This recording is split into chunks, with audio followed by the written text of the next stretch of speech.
So I think there was a previous episode where I got really loud, and you liked it. You said, "Oh, that was better." I don't. No. If I said the words that was better, I was being sarcastic. Okay, good. Yeah. All right. It was blowing the speakers out. Kick it! Like that? I don't know that you're far enough away. Yeah. Like in the next room. Welcome to Hardheaded. I am your host, Matt Amos, and with me, as always, Chet Sears and Troy Trussell, who's knocking his mic around. We're glad that you're here with us today, listening to whatever it is that we have to talk about. And today, we're going to listen to Troy. To start us off, yes. What's on your mind, Troy? Fantastic intro there, Matt. Great job. Do what I can. I do what I can. Mm-hmm. So I was on a daddy-daughter date the other night, and we went through. She was really hungry, so we drove to the drive-thru real quick. She loves Subway. She likes a little turkey slider or whatever they make for kids. Went through there, ordered on the screen, drove up. Person was standing there. It's like, hey, we'll be right out with your order. So we had to wait a second. Perfectly fine. Then they came back and they said, here, we're ready for your payment. And they held out this device, credit card device, right? Yeah. So just put your credit card in there. I've never seen this in the drive-thru before. So I put my credit card in, and it brought up the total and everything. I hit OK. And then it said, leave a tip. I was like, wait a minute. Leave a tip. Like a command? Like instruct, leave a tip. So it had... Or leave a tip with a question mark. Leave a tip? I can't remember if it was like a question mark or what, but it was... Because I was so appalled. Yeah. At Subway. Like, I get it. They can handcraft your sandwich right there. Handcraft it. Whatever. It floored me in the drive-thru where seriously, do I have to tip you $5? Was there an option not to tip? No. What? Not that I recall. There were like 3 percentages. 0. And I was like, what? Like, yeah. I didn't know what to do. You hit custom. 0. But the thing is, they're all so different. Because now I'm starting to see in places where you go in and they flip the screen around for you so you can finish filling out your stuff. There's usually a no tip, but don't you feel like the biggest? No, I do not. And I got over that with frequently shopping at Cabela's. Would you like to round up for conservation? No, I would not, because conservation of what? Like conservation. Like, what are you donating this to? I have no clue. So I got so used to saying, hey, would you like to donate to whatever? No, unless you're going to be more. So I got used to saying no a lot, unless it's like the Children's Miracle Network. Like, give me something specific. You just can't just say round up to fight hunger. Like, whose hunger? Yours? Like, or mine? Yeah. I need to know. So I got no problem saying no in those scenarios. However, I've seen something very similar, almost exactly what you're talking about, other than there is a no tip button at that Chinese place just down from your old neighborhood. Oh yeah. And it's like a Chinese place, sit down restaurant, and you order to go. Well, they have like a window that you can pick it up. So if you're ordering to go, you walk in, you get your receipt. It has a blank for a tip when you're paying the old way, right? And then you could, cross through it or give a tip or whatever. And then you have an opportunity. You always had an opportunity to tip there. Well, then they switched over to that new system. And if you pick it up in the drive-thru, it still has the little tip thing. And I typically do. If it's not fast food, I'll typically leave something no matter what. Right. But no. Yeah. Through the drive-thru. But you could say no. I mean, that's not a... I know. It's hard for me to say no when they're like staring at me. And I don't know. Other people are looking. That's how they get you. Yeah. No, exactly. No. And that's why it's like. You just stare back. And then they'll stop making eye contact. They know. It's like, I got stronger eye contact than you. I'm staring into your soul. No. Yeah, so I was just appalled. But then I was looking, so I'm in a lot of these Like, how are those food divided groups. up? Like, what the person that made the sandwich is not the person checking you out. Do they split those tips among everybody that's there, or the person that crafted your sandwich? That's a great question. Yeah, we got to know some more about this. Next, before. I'm going to go back there and say, did you make my sandwich? Who does this tip go to? Yeah.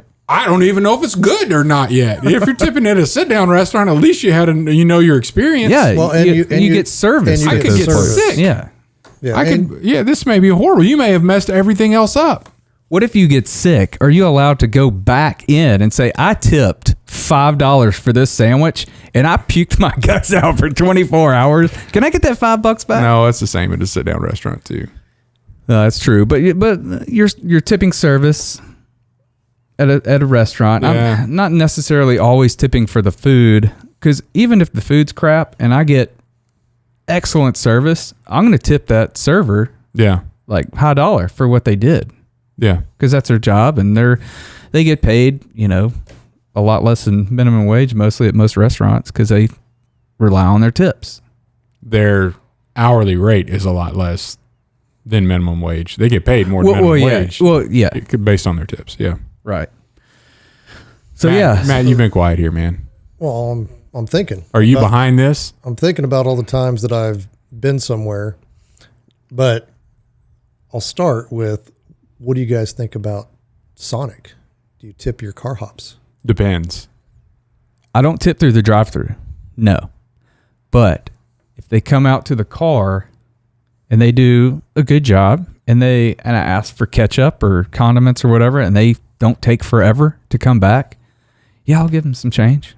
Yeah, it's a totally dependent on the scenario and the situation. It all goes back to the service. Perfect. For me. Well, I will say that I appreciate your tipping at Sonic from my younger years, because my wife worked at Sonic for many years when she was going through college. Was it back when they wore the skates? Well, some still do. Yeah. Oh. Yeah. But she never really wore the skates.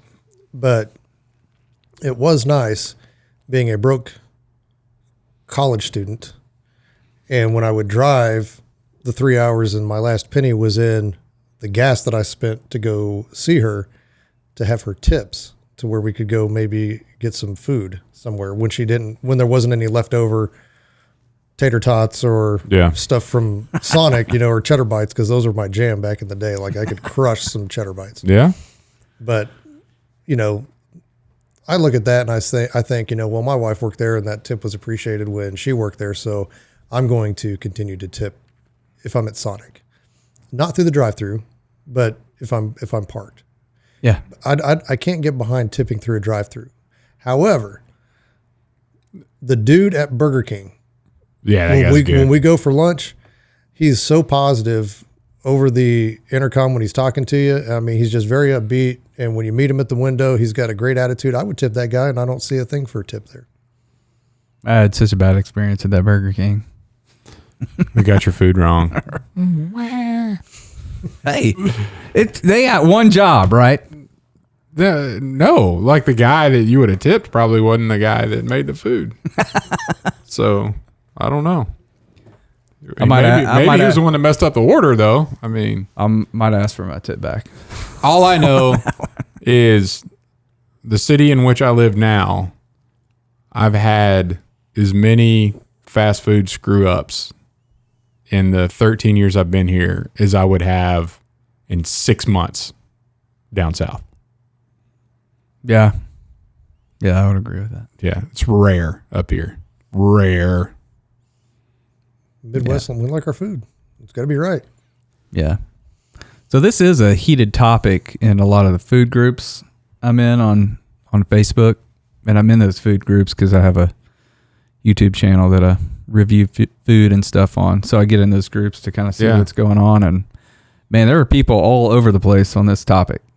Some are for it, some are against fast food tipping. Most of the ones that I have noticed reading through some of the comments, the ones that are for it, have somebody in that industry, or they are in that industry that work the drive-thru. So what is their claim? Why do they deserve a tip? Because they're working just as hard as anybody else to. You work just as hard as anybody else. Anybody tipping you? I know. I know. Jeez. Now, a friend of the show, Chris Broughton, he was on, guest of ours. When I roomed with him in between college and getting married, he was waiting tables at night, saving up money to go to law school. And so I learned then, as a waiter, you learn how to, get the kitchen motivated, not to mess up with your stuff.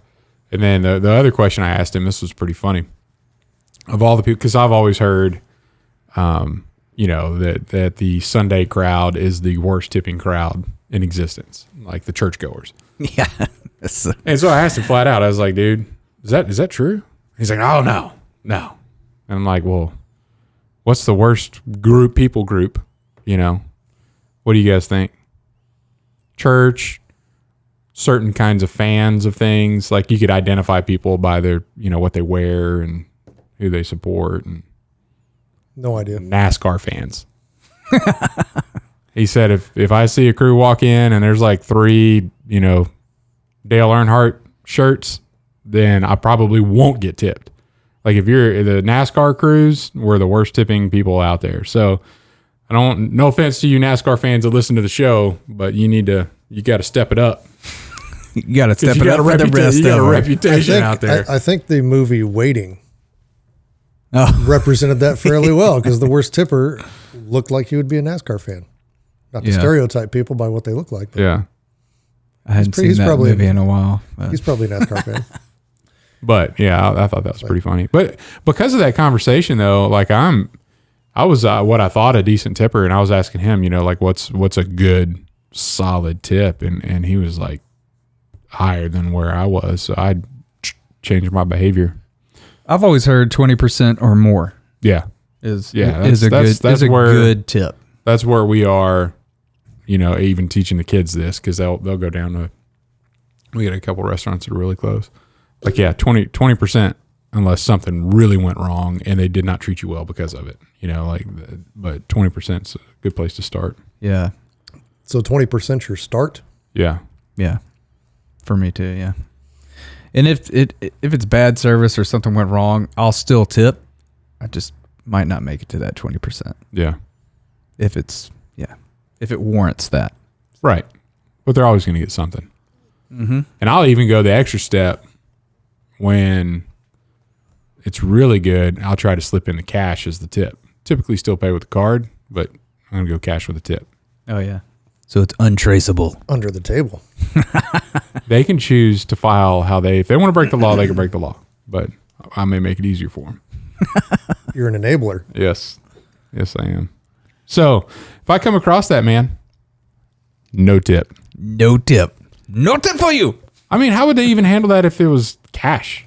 Now, I'm okay with the tip jar at the drive-thru. Like for cash? I see those all the time. Yeah, I'm good with that. I've dropped stuff in those a lot. Stuff or cash? I don't ever pay with cash, so probably just stuff. I'm just kidding. Here's a receipt from my previous purchase. Here's a button. No, but yeah, I just don't use cash anymore. And I think they're catching on. Like, people don't use cash, so let's just put the tip right here on the credit card machine. Well, now I will say, speaking about tips, I had incredible service a few weeks ago at Kebabs North. Have you been there yet? Oh, Not yet. Where is that? Pakistan. North, yeah. It's like you get transported Nice. to another country when you go in. Yeah. And so my daughter had soccer practice, and so we were all there, and it was like, well, I'm hungry. What's for dinner? I was, you want to just pick something up on the way home? I was like, well, we're on the north side of town. I was like, let's just go over to Kebabs. And she's like, where? I was like, Kebabs. So we go in, and it's a Middle Eastern type restaurant. Mm-hmm. And so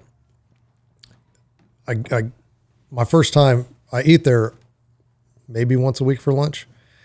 But it's my first time actually in the restaurant. Never actually been in, because He has a friend of his that goes in and gets the food out like, yeah, for lunch. Well, yeah. so normally it's this guy, right? Yeah. and he'll go in and get the food. So he's always coming out like, yeah, they had this up on, and it's like the India Bollywood music videos Okay. blaring and on TVs. They set the mood right out of the gate.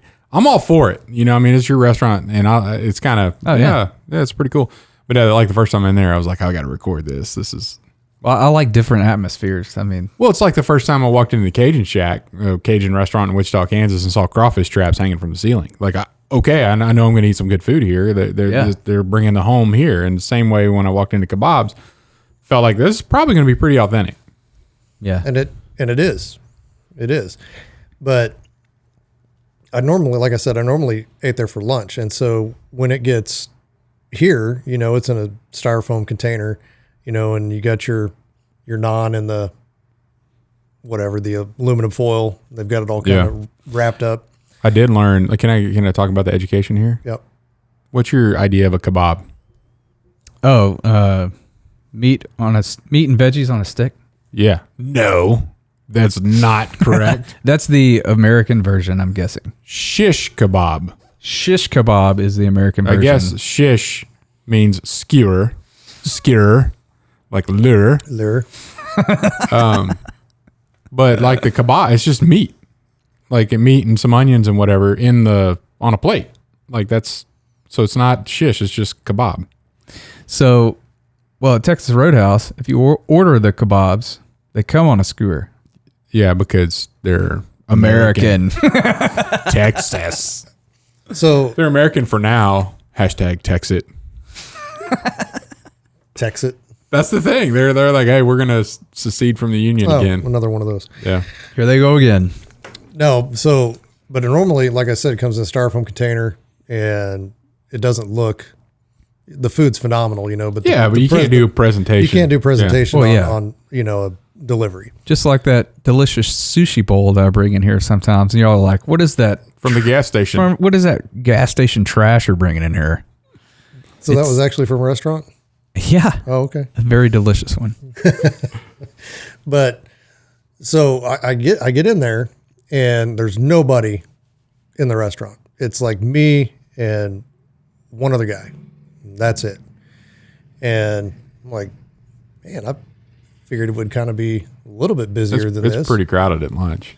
And so night goes on, we're eating, and then all of a sudden, everybody starts showing up. Nice. And I mean everybody. And the waiter comes over and goes, well, I was like, man, a lot of people coming in. He goes, yeah, it's Ramadan. And so they can't eat, throughout the day. And so until after the sun sets, and then everybody starts showing up. And then it was almost like being right back in Afghanistan with everybody eating and that time of year. 'Cause I was there during that time of year, and it was a very cool experience. But back to the waiter. So this dude, if my water in my cup, if I had taken a drink out of my glass, he's right there with the water, fill it up, and he didn't speak English hardly at all. I had actually trouble communicating because they have a buffet in the evening. No, it's at lunch too. You wouldn't know. You've never been inside during lunch, but yeah, they have a. But so it stayed open through the whole COVID shutdown. Yeah, well, and they give you a glove that you wear, plastic mitten that you have to wear. Yeah, and you can go get your food with the plastic glove and go back to your table and do whatever. But he's like, you want the buffet, because he just figured everybody was coming to get the buffet, and I was like, no, I want my normal. I want the USDA prime beef kebab because it's not steak. Yeah, it's beef kebab. It's steak meat. And like I called up there to order one time, like this, I'd like the steak kebabs. What? Like the steak kebabs? What? We don't have that. I'm like, yeah, you do. Like we eat it all the time. And they're like, no. And I said, what kind of kebabs do you have? And they're like, well, we have the chicken kebab and we have the USDA beef kebab and we have the, like, yeah, that's what I'm asking for is the steak kebab. And they're like, what? Like we didn't say steak. So anyway, I ordered this. You have to order the USDA beef. Yeah. Like it's All right. But he was super shocked that I didn't want the buffet. Now my wife and kids, they got the buffet. I'm not a buffet guy. That's just not my style. And so they go back and they prepare the food and it comes out. And I mean, it is so beautifully plated. Just orchestrated on the plate there. It was, I was like, this is what I eat for, this might be too fancy for lunch. Like, Yeah. it was super cool. And then they bring the naan out to the table and I just went, and of course my wife and kids are using silverware and I just went full Afghan style, just tearing the bread and eating it and dipping it and looking around and noticing that I'm not the only one. So I was like, okay, Nice. we're good. Yeah. But I mean, that guy was on point with literally everything. And we didn't speak the same language at all. But his service was phenomenal. So I tipped him very well. Yeah. Circling back. Circling back tips. to As well as you should have. how did we get here? As well as you should have. Yeah. I don't know, but before we jump into our top three, I think we should hear from our sponsor. Oh, got to turn it up. Yeah. I got some Admiral's Pennant beard oil in the mail, and I tried to open it up, but then I realized it's not the lid right here. It's actually taped in the middle. So That's fancy. For those of you that are going there and buying that, all you've got to do is just open this thing up. I've got a dropper. It comes with a little bit of a... So they actually come with an orifice reducer or the dropper. Put So whatever method you couple prefer. drops in your hand and rub it in. Oh, I love that 1815, man. It smells so good. You know the good thing though? So I can't good. smell you over here. Yeah. That's good in a couple different ways. It's good because I don't stink, and it's good because this isn't overpowering. It's not like wearing cologne, but it's right under my nose, so. That's the good stuff. Check it out. admiralspennant.com. Welcome back. All right. We are ready to move on to our top three. And today's top three was submitted by none other than my wife. Ah, yes. She actually went to the Facebook page and made a suggestion. Look at that. That's awesome. So, and her suggestion for our top three today was top three board games. Yes. I have a feeling that this was to sucker me into playing board games because I'm going to find out which his favorites are so that we can play them. You don't do board games? I'm not a big fan of board games. Man, I'm not either. like- It's so hard. Now, certain, I'm a fan. you would be. So certain times, there are certain times when I don't mind sitting down and playing a game. Yeah. One of them being holidays when the whole family's over and you can get the whole family involved, which actually I might go ahead and change one of my top threes. But Now that I say that out loud. yeah, now that I said it out loud. But anyway, kicking off our top threes today, Chet. You got it. Top three board games. Number 3, Clue. Word. Phenomenal. Love Yeah. it. And I only enjoy it because I just like watching other people, and it's just funny. Love that movie too. It's in my top 5. I don't, No way. because there's too much Yes. screaming. There's just too much screaming. No. They scream all the time in that movie. No. If they didn't scream all the time, it'd be better. But anyway, good board game. It's fun. Kids of all ages can play. Adults of all ages can play. Pretty good one. Number 2, as we work our way down from 3 to 1, I'm so proud of you guys. Settlers of Catan. How do you... I would say Catan. I don't know. I don't know. Whatever. Anyway, that was pretty fun. We picked that one up a few years ago. A fun afternoon. Like you got to be, for me, you got to be in the right mindset. And that was a good, after everybody got cleaned up after skiing, all day snow skiing, kind of sit down around the fire, play a board game, and then go out for dinner later. So that was good. And we a few years ago, we found this one and the kids really liked it. Has a strategy to it and all this kind of stuff. So it was quite a bit of fun. I don't think I've ever lost. Maybe I've lost one time playing that. Never lost. Need to ask your competition. Where's your trophy? I'm a I could win that game like Matt can shoot clay pigeons at 1,100 yards. And number one, and this is like number one by far. This one I really enjoy. It's called, and you guys are not going to know it, I bet. Trekking the National Parks. Yep, I knew it. All-knowing Matt Amos.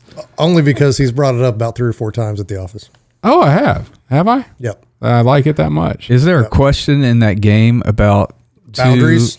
two National park boundaries? parks being connected? They're or not connected on the game. They're not connected on the game They're either. connected in real life. No, they're not. Okay, I don't want to bring that up. I don't want to. Anyway, this game is a whole heck of a lot of fun.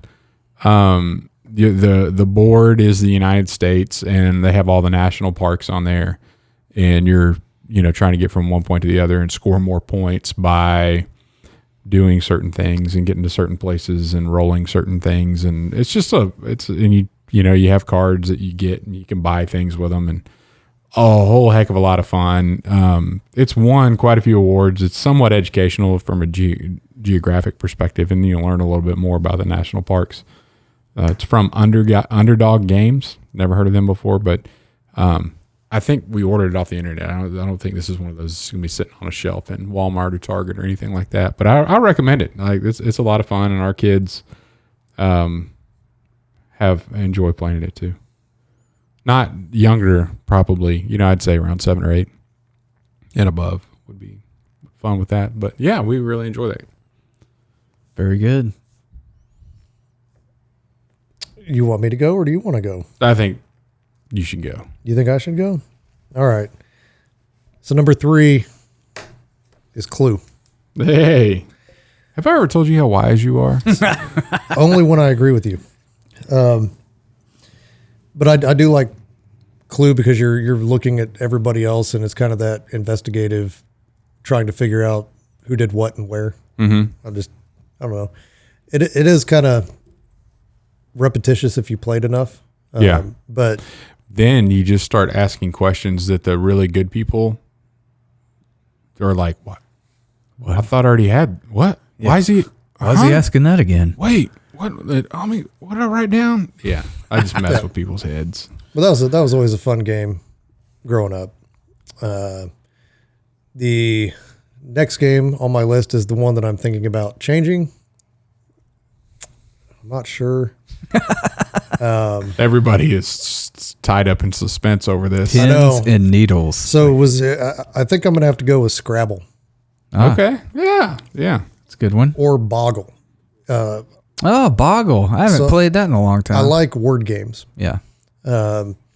And I typically don't get beat playing word games, but I played with my buddy. I played with his son, and I say his son. You think a kid, but he's college. Mm-hmm. He's out of college, and I'm like, they were telling me when I was over that he's really good at Boggle, and I said, well, I am too. Words are kind of my thing. It's something I'm really good at. That's it. I'm the best at that. Not shotgunning. I didn't say the best, but I'm good with words. But I said I'm pretty good.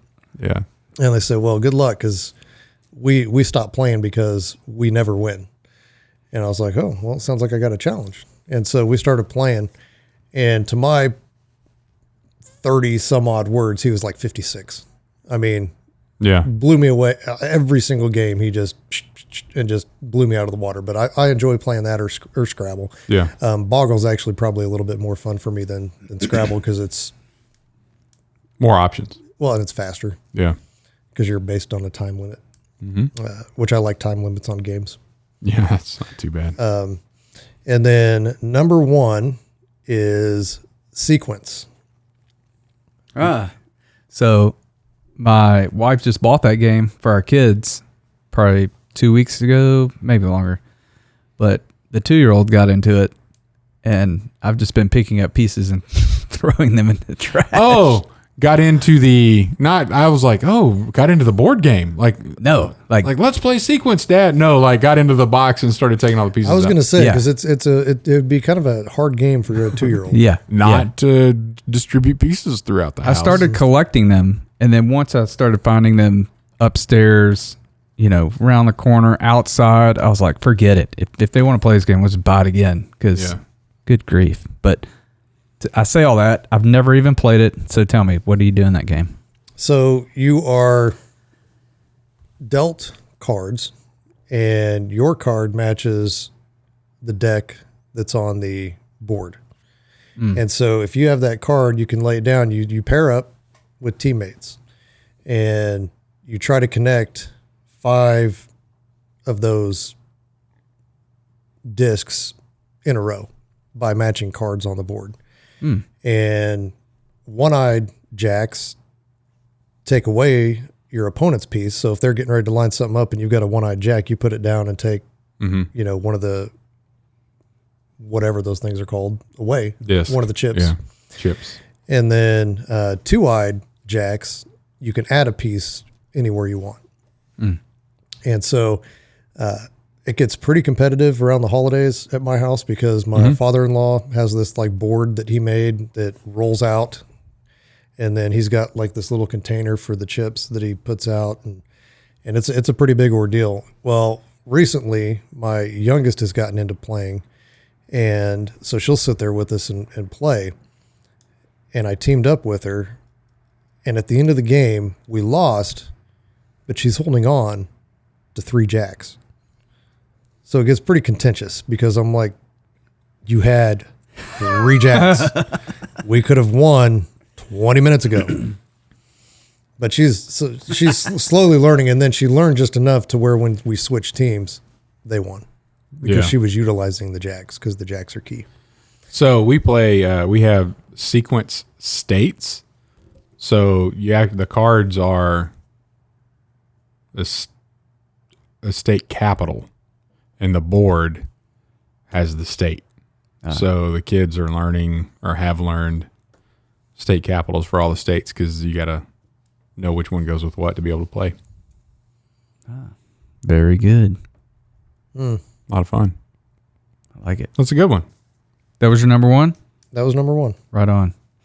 So Clue is on my list, but I'm going to call it audible Okay. since it was on both of y'all's lists because I did have a few more. But so I'm going to go number 3, Mastermind. It's not technically a board game. Well, it is a board game, but it's for one player. But my sister and I used to play. You have this little thing that hides little pegs, and they're all different colors. And you have to try to figure out what sequence they're in by putting other pegs in the board. And it's like this long... You lost me at Mastermind. I think we have it. Yes, you do. Yeah. And it's my grandparents' old game, and Ashley and I used to play it all the time at their house when we were younger. Okay. So anyway, look it up, check it out. I don't even know if you can still get it. Yeah. So maybe an antique. Could be. Anyway, it's a lot of fun. eBay. Yeah, there you go. And then number 3, a good friend of mine. That was number 3. Sorry, number 2. Okay. Well, yeah, because I got rid of Clue. You called an audible. I called an audible. Screwed everything up. So number 2, good friend of mine growing up, he would hide any kind of sugar candy in this little 18-wheeler truck under his bed when he was a kid. And we would pull that thing out late at night, having sleepovers, and eat the candy. And we would always play Trump, the board game. What? Way before he was president, back when he was a businessman buying up all the buildings and everything. Yeah. He has a board game. It's called Trump the Game. And you're just a real estate mogul, tycoon type person in the game. You try to beat the other guy out. I really don't even remember how to play it. But you just remember having a whole lot of I fun just doing remember having so much fun eating Fun Dip and candy and all kinds of stuff, staying up late at night playing Trump. it. Yeah. A lot of fun. Good game too. And then number 1 is Balderdash. You are good with words, sir. You should play Balderdash. Never played. It is. Yeah, I think you'd like this one. So they give you a word, and you have to come up with the definition of what that word means. And it's not a common word. They're all real words, but they're just very uncommon words. And some of the definitions you get. So everybody puts down their definition, and then the person that drew the card writes down the real definition, and that person, you pass the deck around, and that person that wrote the real the real definition down has to read all of them. And then you vote. And then you vote on which one's a real one, and you get points if you get it right or not. So if you lie and everybody's like, oh, that's a real definition, or you just make something up, and they vote for yours, then you get more points. Oh, I got you. Yeah. And some of the then definitions, if you get the definition right, if you get they it right, don't read it twice, they take it, and you get like a bunch of points. yeah, you get overcompensated for your guessing it right if you already know the word. Yeah. What's one of the words? Oh gosh, I don't know. Balderdash. Nonsense. But really fun game. Have a lot of good memories. We used to play that every Christmas with the family, and yeah, it's a lot of fun. Might have to look into that one. It's really good. Some of those definitions can, depending on the personality of the people in the room, Oh, they, yeah. they can I get could see how that would be. they can get crazy. Especially, yeah. A lot of fun. I've got it would be so much fun to play with a buddy of mine, well, Josh. So we were sitting somewhere and like he just misuses words all the time. Yeah. Like they'll be the completely wrong context. And the first one that he misused was per se. Yeah. And I can't remember the context in which he used it. But then we were talking about something else, and he was talking about that's definitely a give tell sign. I was like, you mean telltale sign? He's like, what? What'd I say? I was like, give tell? And he's like, no, telltale. I'm like, no, tell. You know, he cracks me up. He's funny. That's funny. Yeah, good stuff. Good games. Good suggestions. I'm actually going to check out Balderdash. I don't know that we have that one in our cabinet, although under our TV we have two huge cabinets, and I mean it's completely, absolutely full of board games. Oh yeah, but I don't think Balderdash is in there. We like cards too, you know, Uno and whatever else. oh yeah. But that would be card games. These were board games. Yeah, I know, but I mean I'm just saying. We could do a amongst all the top games. 3 card games in the future, maybe. I got a lot of those. Uno, okay. Yeah, maybe so. Those. All right. Thank you, Audrey, for the sending in the suggestion for the top 3. And now, Yeah, and if you're looking, I think what I heard Matt say is go he's pick going to up- play every one of these with your family now. go pick up Balderdash. I might play that one. Yeah. We definitely got sequence coming up because there's a holiday somewhere. Maybe 4th of July. There you go. All right. Moving on to a good word. Chet. The good word of today is legacy. So I was fishing the other day and on a rod and reel from my dad that my dad had. My dad passed back in 2019. And I went into the tackle box. There's just a little, line and hooks and weights. You guys are very big fans of hooks and weights. Oh yeah. But he had pre-rigged some leaders with some hooks. And I was just thinking, I'm about to use something that my dad tied the knot on. And I don't know, it just kind of hit me. Like there's still stuff today that I'm using that he did a long time ago.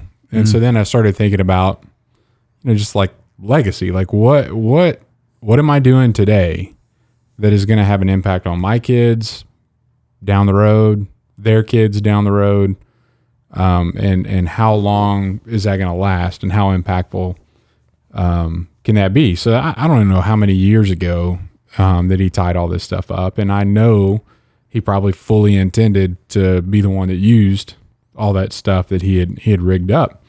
But number one, it's good enough equipment to last that long. The knot still worked, all that kind of stuff. It was still lasted.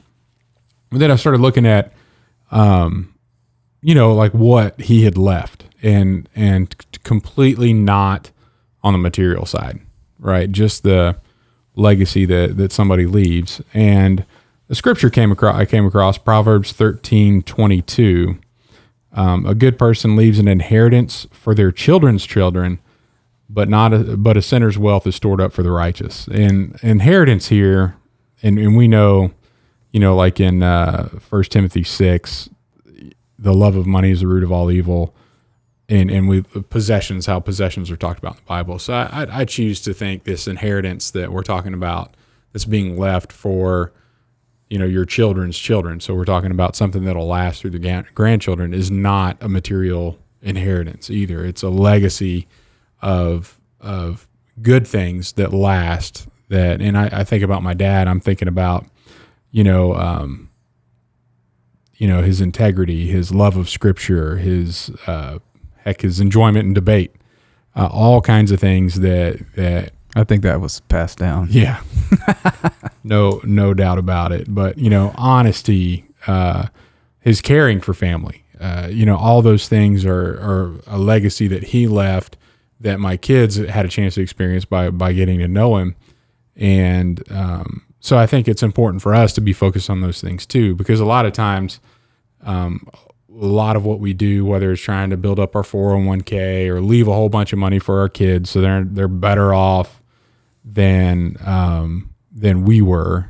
At the same time, if they have all of that wealth at the end of your life that may be passed down to their kids, who knows, but they don't know who you were and they don't have the positive characteristic traits, passed all the way through, then you're missing the boat. Like the legacy that you're going to end up leaving is truly in those intangible moments, the time you spend together playing board games.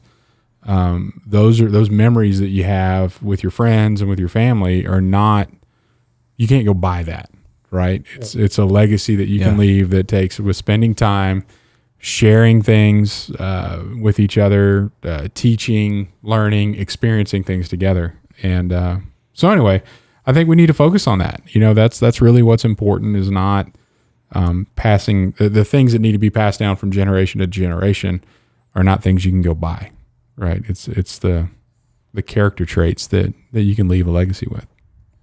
Yeah. I think we've touched on that a few times before. Just being present and being the dad that God calls us to be. Yeah. So, yeah. Very good. It's a good word. All right. I like it. Thank you. You're welcome. I'm excited because Matt gets to take us on out of here. Ain't happening, boy. Well, why don't you at least play some outro music? I can do that for you. Well, maybe. You want to do this, or you want? Sure. Okay, go for it. All right, ladies and gentlemen, thank you for listening to another episode of Hardheaded. Please leave us a comment, hey, if you didn't like this episode, dislike it. We like engagement. Just get engaged with us and keep us on the radio. Is this a radio? It can be. It can be. Find us on YouTube, Rumble, Apple, Spotify, wherever you find podcasts. Hardheadedpodcast.com. Hey, shoot us an email if you have an idea of a top 3. Hardheads at hardheadedpodcast.com. I like it. We'll see you next week.